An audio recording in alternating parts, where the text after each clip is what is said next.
Dapat ka bang mangibang bayan?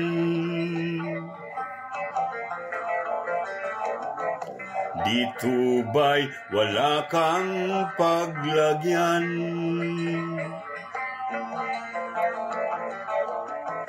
Tungkol sa bebot, dito'y maraming okay. Dito ang kelot ay kulang.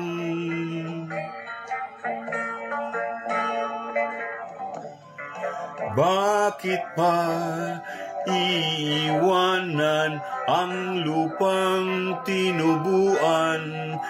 Dito ka natuto ng iyong mga kalokohan.